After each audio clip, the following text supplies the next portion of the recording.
Good morning, dear students. And I will start chapter 13. And name of the chapter 13 is the time and motion. Name of the chapter 13 is the time and motion. Introduction. Time and its measurement. Introduction. The idea of time is of the great importance in the world. Without time means time is the great importance in our life. If we wake up at the some particular time, we clean our teeth or take bath, breakfast, etc., and then catch the school bus on time. At school, every period starts and ends at a particular time, and even at home we have particular timings for lunch, for dinner, for breakfast, and for the studying and for the watching TV programs. And you can see that time is very important in our daily activities. So we can realize that it's in our life, it is very this is very important in our life, time. And for every work, for everything, a particular time is decided. For this time we will do this one, for this time we will do this one, for that time we will do that one. So if time is not there, then our whole activity will influenced. It will be influenced. Why it will influenced? Because then if time is not there, then we will do all the activities without any time, and then one particular time is decided for all the things. So it is good. We are in the discipline. We are in the discipline and we are doing every work on the time. And if time is not there, without time, so means no activity, nothing. Without time, nothing we can do. So time has a very great importance in our life, great importance in our life. And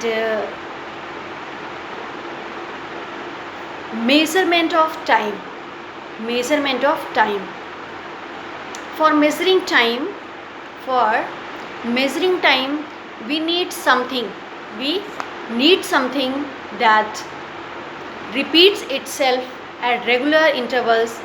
In all probability, the earliest method of telling time was the position of the sun in the sky. Before that, in ancient time, they were seeing the time by looking position of the sun in the sky. What is the actual? Now this time also, those who are people, once they are telling the time according to the sky, according to the sun in the sky. They are telling the sun, then they can approximate time they can tell. So this in turn results in the formation of the day and night. And however, to the people on the surface of earth, it appears as if the sun is revolving around the earth. The sun appears at the highest position at noon. The decrease and then increase in the length of shadow during the daytime was used in the sundials to measure time, as shown in figure 13.2. 13.2, you can see in the diagram, it is given sundial, and the sundial is placed in the open area, where open places, they are open area.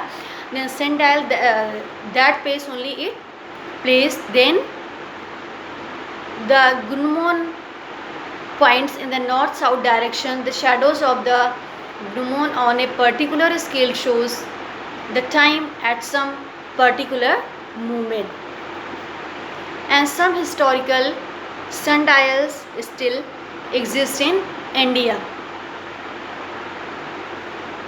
You can see one of the sundials at Jantar Mantar in Delhi. This was built by Maharaja Jai Singh II of Jaipur, and the time indicated by this is fairly correct. However, it does not work after sunset or on cloudy days. So,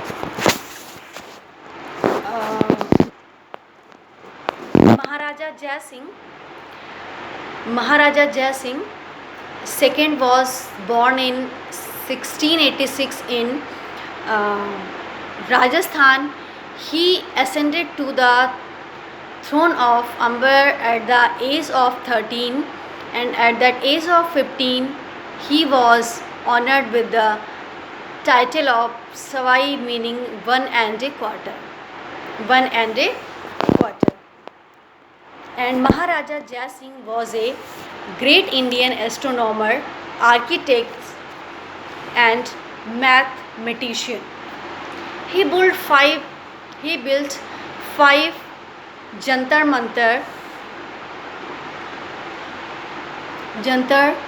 Mantars, four of which are situated in Ujjain,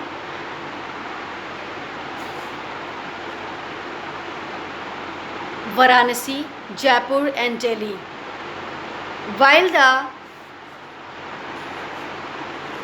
one at the Mathura exists no more, he himself designed three major instruments known as Samrat Yantra, Ram Yantra and Jai Prakash.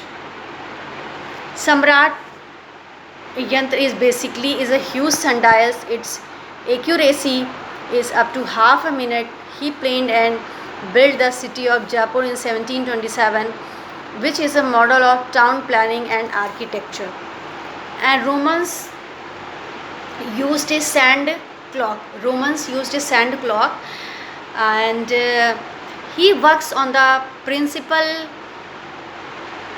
that all the sand from the upper chamber falls into the lower chamber, and in a fixed intervals of time. The fixed interval of time was the unit of instrument of time, commonly called hour, and the sand clock was known as hourglass. As the upper chamber emptied completely and the hourglass was turned upside down so as to further record time.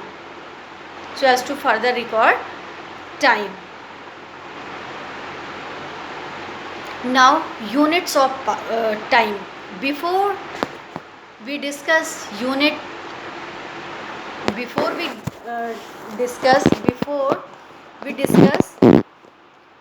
of time, let us define time.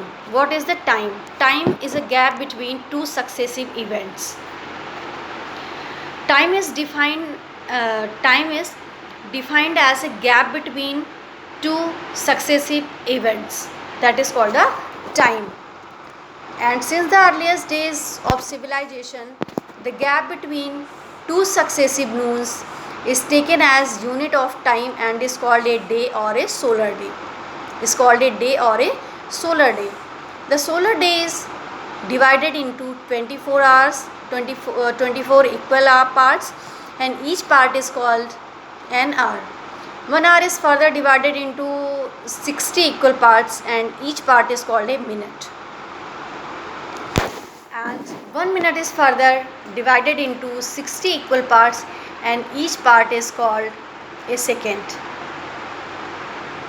The second is considered as SI unit of time, and the equal to 1 by 86,000 part of the solar day.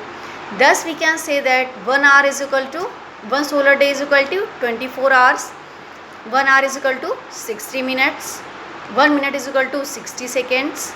Number of seconds in one solar day, 24 into 60 seconds. So we can say that 86,400 seconds.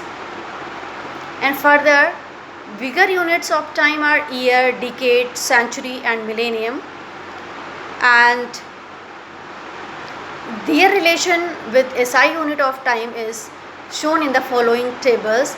60 seconds is equal to 1 minute, 60 minutes is equal to 1 hour, 24 hours is equal to 1 day, 1 solar day, 365 solar days 1 year, 10 years 1 decade, 10 decades 1 century, 10 centuries, 1 millennium. So this is the today I'll start chapter 13, time and motion. So till here you can take revision properly, and I have completed chapter 10, respiration in organism. So you have to write all the questions in the copy from chapter 10, respiration in organisms. You have to complete, and after completing you have to learn all the exercises what is given in the book. You have to learn and you have to take revision properly. And I have start time and motion.